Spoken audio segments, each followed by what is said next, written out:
So next, we are excited to welcome Adulpriya Sharma, a senior developer advocate at Infra Cloud Technologies. In his session, Adulpriya will introduce us to powerful open source tools and Testkube and GPTScript. He will provide a hands-on demo showcasing how to build an AI-driven CI or CD pipeline using GitHub. And this pipeline will demonstrate how to trigger testers, analyze results, and take necessary actions too. And let's give a warm round of applause for Adulpriya Sharma. Welcome, sir. Yeah, cool. That's working. Great. I think they have already started the timer for me. What I'll do is I have a few questions lined up. So I'll probably start with a quick multiple choice or raise your hand sort of questions, and then I'll get into my talk for today, right? So first one, how many of you are into SRE or DevOps? Quickly raise your hands. Okay, quite a few. Any of you have had a testing, QA, QC, SDET sort of a background? Interesting. Okay, there are few. Nice to see people from same background as well. Third one would be, how many of you have mobile phones or smartphones right now? Almost everyone, right? So you have two very important tasks today. First one, there are a lot of QR codes in this slide, for all the demos that I'm doing, the blog posts, and if you want to go back and try, you'll have to be very quick with your phones, make sure cameras are turned on, you're able to scan the QR code. And second one, you have to take good photos of me, because I cannot take my own photos. So you guys have to take photos for me. So with that, I'll be talking about, is your Kubernetes testing stuck in the past? So I have been a tester, and I moved into this new role where I'm working with Kubernetes. So that's where I explored a lot of things. And with that, I missed one question. How many of you use AI in your day-to-day this thing? Claude, GPTScript, Copilot, etc. I think again, all hands going up. So what we are going to do today is a quick demo of how to build your own AI assistant. So simply like your own ChatGPT or similar tool, but then which is very much tuned to what you want to achieve, right? So before I move ahead, a quick introduction about me. I am Adulpriya Sharma, and I work as a senior developer advocate at InfraCloud. I am into cloud native, Kubernetes, platform engineering. These are the things that I do, and I mostly spend my time building POCs and then converting them into blog posts, videos, webinars, and talks like these. I'm also a CNCF ambassador. I do meetups in Hyderabad, Cloud Native Hyderabad. I'm one of the organizers. Huge thanks to Humble, Srijit, and the entire team who helped us organize our first KCD a few months back. And I was recently elected as the co-chair for the platform working group at the CNCF as well. So you can reach out to me on LinkedIn, Adulpriya Sharma, the Tech Maharaj on Twitter. Now, this is all that I do at work. Outside of work, I have a different personality. I am a food and travel blogger for 20 years now. So I share my travel journeys, I share my food stories. This is my 5th time in Kochi, so I have written a lot about, what cafes to go to in Fort Kochi, where to eat your good sadhya. So I've written all about it. So if you all want to know if you're visiting some city, what to eat, where to visit, what to do, @Atul Maharaj on Instagram, Twitter, and Social Maharaj, my blog. So enough of personal branding. I'll get into the agenda for today. I'll be talking about testing, because I started as a manual tester 10 years back. My job involved clicking on websites, clicking on buttons, and figuring out if a particular thing is working fine or not, and then marking it as true, false, fail, pass.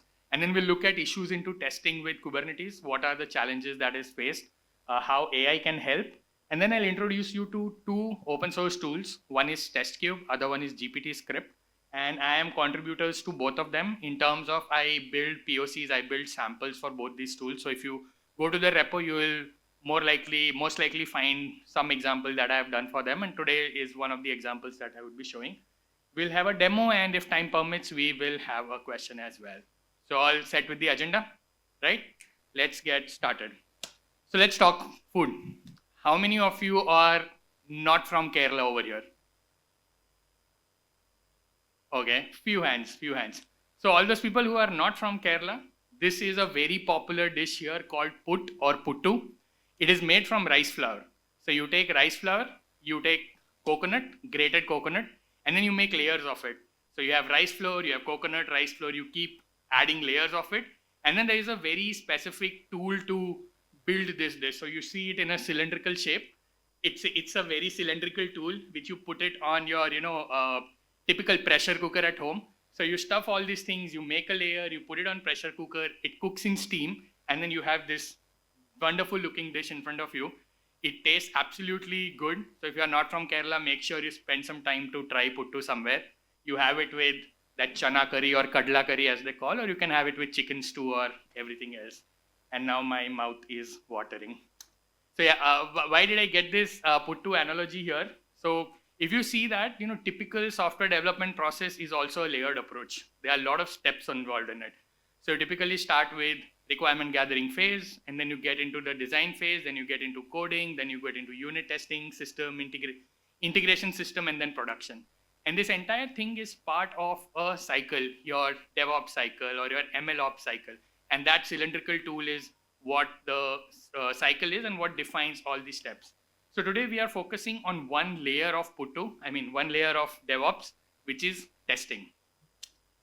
So since I was a test engineer to start with, testing was always a manual and a repetitive process. It wasn't very expansive, especially when it came to modern applications. When we moved from monoliths to microservices, it became really challenging for manual testing to adopt to testing these applications because they were quite expansive.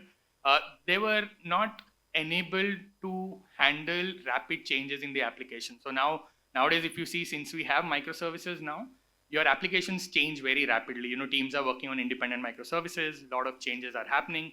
It becomes really difficult for traditional testing practices to keep up with the speed of the way things are happening, right? They were not quite scalable. Even they used to allow you to generate a certain amount of load if you're doing load testing, test your web apps or APIs or endpoints, but they themselves were not capable of being scaled or leveraging the underlying infrastructure that was happening. There were issues with the test environment, usually with test residue. So what happens is when you are testing, you test in one environment, and once the test is over, there are times that there are certain files or configurations which are not completely removed from that particular environment. So the next time when you're testing, because those files are there, your other tests will be affected. So there were issues with environments, and there was lack of automation. Even though there is automation testing, but then there were a lot of phases within the automation testing phase as well, which were not quite automated. For example, writing a test case. Or initially when automation came in, a manual tester would actually, automation tester would actually perform all the steps which the tool would convert into an automated test. So, that was initially the issues with traditional testing. Now, when you add Kubernetes to the mix, things become much more complex because now what happens is the traditional testing tools are not built for Kubernetes. By that, what I mean to say is, you talk about tools like K6, Cypress, Postman.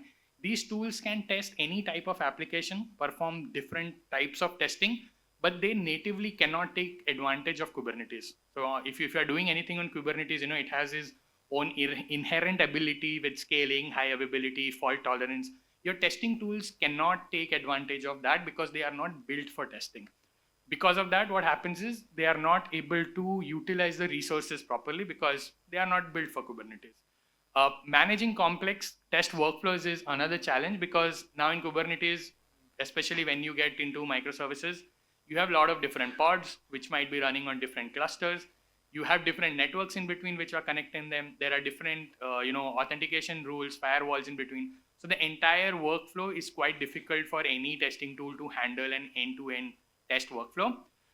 Lastly, they also are not quite efficient when it comes to CI/CD pipelines, because nowadays if you talk about DevOps, everything is part of your CI/CD pipeline. The moment you have a PR coming in, you have the cycle that starts, you have unit testing, integration, system testing, and then it moves to production. So a lot of traditional testing tools are not quite there when it comes to integration with any CI/CD tool. And lastly, there's a lack of observability. And what I mean by that is that whenever you are testing, you generally don't use one single tool, right? So if you have a product, you would say, let's say, use a Postman to test your APIs. You will use K6 to do load testing. You will use Cypress for a front-end testing. Now, when you have 4 or 5 different tools, all of them running different types of tests, how do you gather all those reports at one place? You have to go to K6, get the logs from there. You have to go to Postman. So that's an added step. So this again is a problem. So how can AI solve this particular issue? No, like all of you raised your hands that you are using AI to, for a lot of things. You might be asking it to write code for you. You might be asking it to write some captions or social media, etc. So one of the easiest things that AI can do is AI-driven test generation. So it can generate test cases for you. So if you have a product, you throw it to AI and you say that, hey, this is the product that I have, go through it, or this is an API endpoint, go through it and generate a test case for me. With this, what happens is that it will generate even the edgest of the edge cases, which a human might miss. So it will give you a very comprehensive report. Obviously, there will be a couple of times, you'll have to refine your prompts, what you're giving, you'll have to rerun it. But then eventually the gamut of things that an AI generated test workflow can do is way too much, compared to what a human could do. It can also optimize the resources that is required to run your test. So, unnecessarily, let's say you are running a Postman test and you don't want a VM or a container with 4 gigs of, memory or some hertz of CPU. So with AI, it knows exactly what is required for me to run this particular test, and that's how it can decide on its own what are the resources that is required. It can manage the dependencies on its own. So if you are writing a test, you need some certain libraries. If you have not defined it, it will say, hey, I'm trying to run this, but then this library is missing. Can I just install it? So these are the things that AI can help with, because it knows that to test a particular feature, I need this particular module with me. So it will do that. It improves observability. Now, what happens is, when I said there are 4 different tools and there are 4 different logs, with AI, you can actually ask it that, hey, what happened here? And it will ensure that it will reach to all 4 of the logs that were generated and give you an answer. So it saves a lot of effort from you. So you don't have to open different files and figure out what went wrong, but it will do it for you and present you in a way that you understand what went wrong. And lastly, when all of this is happening over time, it continuously learns and understands your usage pattern. It understands what kind of testing you do. It understands what kind of infrastructure you are using. It understands the product that you have. So over time, it improves, and the way it will be generating the test cases, the way it will be handling your entire workflow will change. So that's how AI can solve with testing challenges. So here comes your first QR code. This is a tool which is called Testkube, and this is built specifically for Kubernetes. So it's an open source test orchestration tool for Kubernetes. What it does is it's a complete end-to-end testing tool. So it allows you to define a test. So we'll look at a test workflow where we declare everything about the test. So you talk about your test content, you talk about resources, you talk about the place where it has to execute. So everything is driven from a single file. It allows you to trigger the test. So it can trigger a test based on a CI/CD trigger. It can trigger based on Kubernetes events, on webhooks, API calls. So different ways you can trigger a test. Since this is built for Kubernetes, you can take advantage of the native Kubernetes, for scaling. So you can generate a lot of, a massive amount of load because of these capabilities. And it can help you troubleshoot and report. So the problem that I was saying of multiple tools and multiple logs, it can get everything to one place and give you an accurate view of what is happening within your test workflows. One of the major advantages of Testkube that I have seen is it allows you to integrate with virtually any testing tool. So you talk about K6, Postman, Cypress, Playwright, any testing tool that you're using, you can simply get it, add it to Testkube, and it will convert it into a Kubernetes native resource. So you will have a YAML file generated for every test. And because that happens, then you can control it using your typical kubectl commands. It becomes a Kubernetes resource. So this is what Testkube does for you. You can perform all types of end-to-end tests, smoke tests, API testing, whatever, you name it, they have it.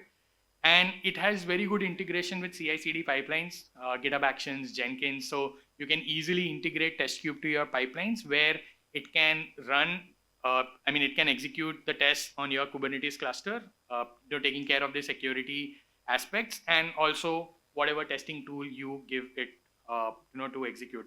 So I don't know how clear this font is. I think the color is a little off, but this is a typical test workflow file. What we have defined here is the source. The first few lines is basically the source of the test, where the test files reside. The next one is about resource. So we have defined what's the CPU requirement, what's the memory requirement. And the last one are the steps. So you go ahead and, let's say log in the user and then do this, do this, do this, and do that. So in one single file, I'm able to define my entire end-to-end test workflow. So if required, I can generate it for any testing tool. You talk about K6, you talk about Postman. For everything, you have one single file with which you can manage your entire end-to-end test workflow. Moving on to the next tool for today. This is GPTScript, your second QR code for today. It will take you to the GitHub repository. So this is an open source tool/framework which allows you to build custom AI agents. And what I mean by AI agents is you have, let's say, a chat GPT. You can leverage that and you can box it around your requirements. So let's say you want to build something that talks to your document. If you have a lot of PDF documents and you are like, hey, I cannot search through these documents, you can build an AI assistant using GPTScript where you can say that, hey, these are a bunch of documents. I'm asking you questions, go through them and find answers for me. So, you can use it to interact with your documents. If you're building complex AI use cases, you can connect it to work with RAGs. You can also give access to it through local CLIs. So let's say if you are into DevOps and you have Azure CLI or an EKS CLI installed on your systems, when you build an assistant, it will be able to utilize the capability of your CLIs as well. So you can, ask questions like, hey, what are the Lambda functions running in my cluster sort of, or in my account? Because it has access to EKS, it will be able to answer that for you. So you can assign a lot of tools to it. And it does require an OpenAI key to work with right now. So in the demo that I'll be showing, I do have an OpenAI key configured. But there is a newer version for this, which is called Clio. I won't be digging deep into it, but again, I have a QR code for that as well. So in Clio, you don't need an OpenAI key. They have a gateway that they have configured. So without using an OpenAI key, you can build your custom agent and use it for whatever things that you want. So this is a typical GPT script. It uses a natural language syntax. So you don't need to learn any language or Python or C# or JavaScript or anything. It's simple, plain English. You define a name of what that tool is. So this here is a code reviewer that I had built some time back. So this is a GitHub code reviewer. If you see here, it has a name, description, and in context, I've given learn GitHub. And if you look at the bottom half of the screen, there is a tool, there's a context called learn GitHub. And you will see I've given access to it to the GitHub CLI. So basically I had GitHub CLI on my system and I'm told, hey, these are the commands that you need to know. So ghrepo, ghpr, ghpr checkout, and diff. Now this entire thing is part of a CI/CD pipeline. And the moment I raise a PR, this GPT script will execute and it will start reviewing my code. Why? Because it knows, it now understands GitHub CLI. And it will automatically figure out what is required for me to review a code, and it will give me a code review comment for it. So this is one of the demos, that I've built for this thing. And now let's get into the actual demo on how to make Puttu. No, we are going to see the demo for what we are doing. So what we'll do is we'll try to build an AI assistant for Testkube using GPTScript. So as I said, Testkube comes as a dashboard. It has a CLI. It has an API as well. So I have Testkube installed on my local cluster. So you need a Kubernetes cluster. So I have a Minikube cluster. I have Testkube installed on it. I have GPTScript configured on my system. We will ask assistant to write a test, a Postman test. By the way, I have no idea how Postman collection is. I've just used the UI always, so I don't know how to write a Postman collection.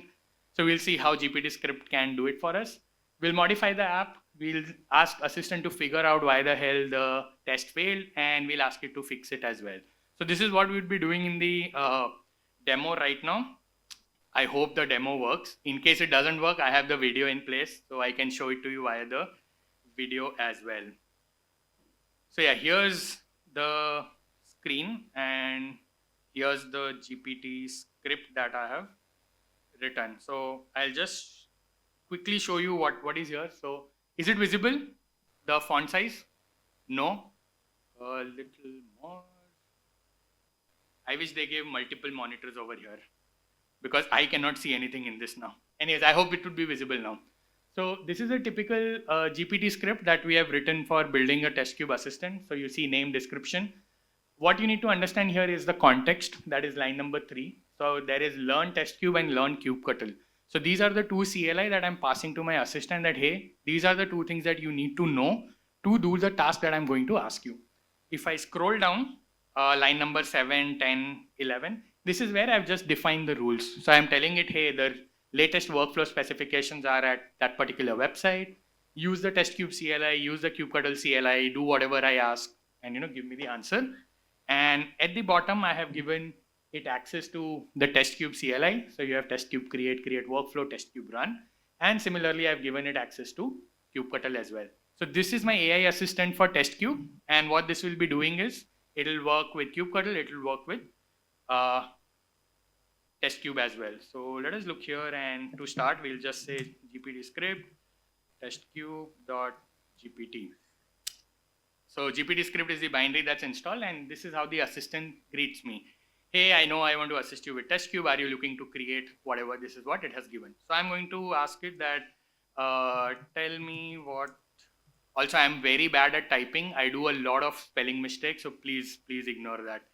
Tell me what are the pods running in my default namespace. So because it has access to kubectl, it'll ask me, hey, do you want me to execute this command? I say, yeah, go execute. So these are the pods that are running in my default namespace. Now, there is a pod called Hello World Deployment. So we will have a look at that. And sometimes due to internet, it just has some issues. Yeah, if you see something has gone wrong. So let's run it again. So it has given me, and now it is listing all the details for every pod.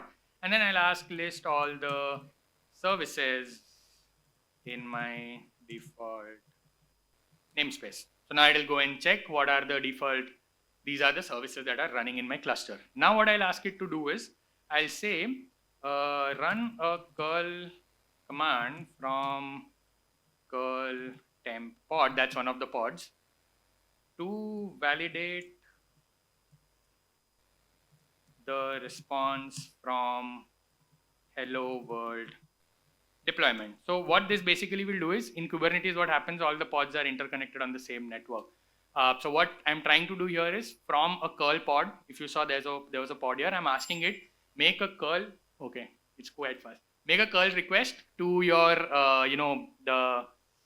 that's the problem with these things, you forget the flow, to your Nginx pod, and then give me what the response is. So let us see what it does. Okay, it says something into this. It says, okay, something into this. It's still giving some errors. It'll try. So it keeps figuring out. So it created a pod, and see, this is the response. Hello Kerala is what my Nginx pod is giving me a response from there. Now let us come to the Testkube part. So I say, get the latest test workflow specification. So it knows from where to get the latest specification, and create a YAML spec for Postman test to validate the response of this hello world pod to be the text that we are looking for, and use the services FQD and as fully qualified name, save all of it in a YAML file. Now it has access to the latest Testkube specification. So it asks me, hey, do you want me to check out testkube.io to get the latest specifications? I say, yeah, go ahead and get it. So at this point of time, it will go to testkube.io. It will go through all the documentation. It will figure out what is required to write a test workflow. And this is what it is doing. So it is creating a Postman test workflow for me based on what I have asked, and it will create a file for me. So we'll look at what it generates. I think it is still generating it. And by the way, whatever specs are written here, like I said, I have no idea about what Postman is, how it works, but I ask it to create a file. So it has done that. It is just showing me what it is writing. So if I go here and see this file, so this is the file it has generated for me. And I did nothing. I just told it create a Postman based on latest specification.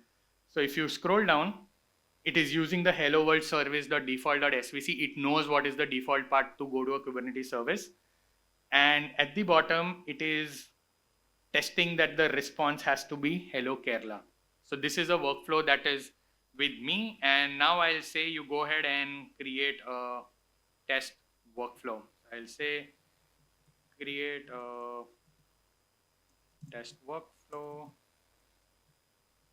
using this YAML file.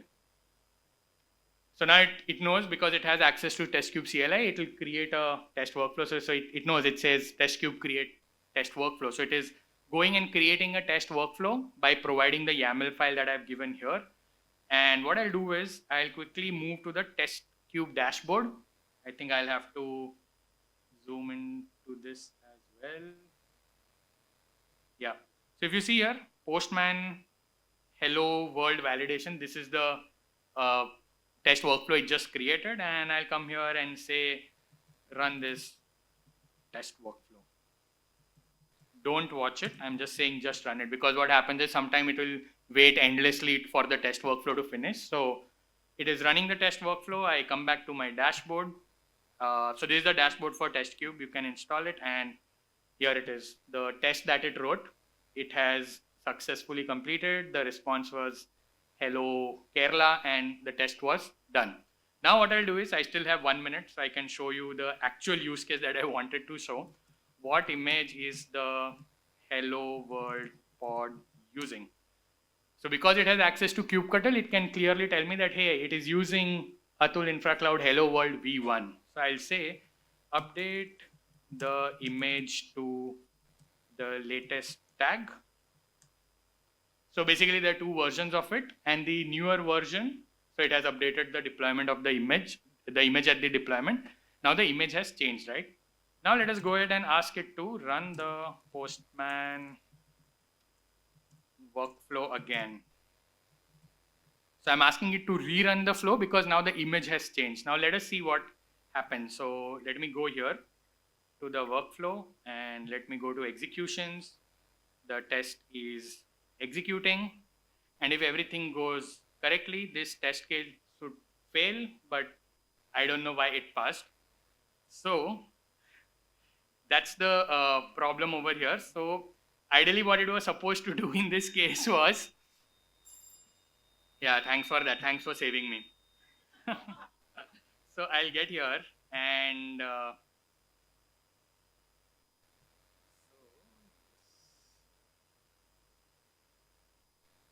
yeah. So when I'm executing this,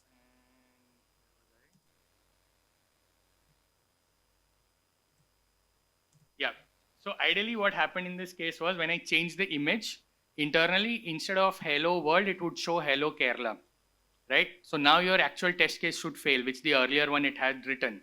I'm assuming the problem here was the test which it wrote, it had some issue with the variable checking. That is why it is passing even in this case. Probably it's looking for hello and wildcard. So because hello is there, it's probably passing. But ideally it fails, and then it tells me that, okay, hey, there are some issues with this. How do you, how can you help me fix it? So if you see here, the test failed because the response was hello Kerala, but actual response was hello world. So it knows why my test case failed, and it has given me how I can fix it. So it tells me that check whether the deployment is correct with the image. It told me check whether the service is working, and last option it gave me is, do you want to update the test to validate that the response has changed? I choose the last option, and now it is able to fix the test case. So I said, hey, can you modify this test workflow for me? And it is doing that. So it has gone to the same file, it has rewritten the test now, and now instead of hello world, it has replaced it with hello Kerala, and again the same process, it is creating the test workflow, and now when I go here, the test passes. So the whole idea of this demo was how you can build your own custom agent to do whatever you want in your day-to-day job. So if you are a tester, use Testkube, build your own agent to make sure you can make your entire testing process easier. I have also built demos on deploying applications to GCP, interacting with AWS, because I as a developer advocate do a lot of POCs. So I have built a lot of agents for me, and all I do is I go ahead and say, hey, go and deploy an Nginx application on EKS, and I do my work and it tells me, okay, the application is deployed. And then I say, okay, go and configure Prometheus on it, go and configure Grafana on it. So doing these things in reality, it takes about 3-4 hours. But then with this AI agent, it just does it for me. So another QR code for you. This is a blog post that I've written on exact same demo that I've done, which is focusing on GPTScript and Clio. So Clio is a tool which is a little advanced version of GPTScript because it doesn't require you to give what do you say? It doesn't need a OpenAI key. So without OpenAI key also, you can use this entire, so it has, this entire code is present in the blog post. So if you want, you can try it using Clio. And this is another one on Testkube. So if you are into Testkube, if you want to know what the tool is about, what it does, the workflow that I have, written for that. So this one is focused on Testkube. So, do scan it, check out the blog post. You can use Testkube, it's open source, so you can use it for your own, use cases as well. And lastly, if you have any questions for this, I am ready as well. I think I took a few minutes extra. Mike? Sure. So my only key point over here is if you are doing a lot of DevOps or SREs related tasks, do go and explore GPTScript. I know it requires you to have an OpenAI key, try Clio, but then build agents that can do your work, especially if you are into deploying things every day, configuring applications, configuring networking, because, if you try to do it manually, it will take a lot of time. And you might have to, there will be a huge learning curve as well, right? So you can avoid that by doing this. I can take questions. And this is the final QR code for today, the feedback for this talk. Every time I go and talk, I have a feedback form. It will help me improve if I have to do things next time in a better way or things that you didn't like. So this will really help me to improve my talks in the future if it's required. So please scan this and leave your feedback. It would help. It would really help me to improve things in the future. So I guess we don't have any questions. Yeah, so it's configured on my laptop. So it comes as a binary. So it's there available for Mac, Windows, whatever you want. So it's just there, and all you have to do is. So it also supports a lot of other models as well. So right now what I was running was ChatGPT 4.0, which most of you use. But if you have a Mistral, if you have a Llama, you can change that as well. So any model which has an OpenAI compatible API, you can change that in the configuration settings to support that particular model to build your use case. Yeah, I think we are done. I'll be around whole day. If you have any questions, interesting ideas, please reach out to me. Would be more than happy to help you out and interact. Thank you.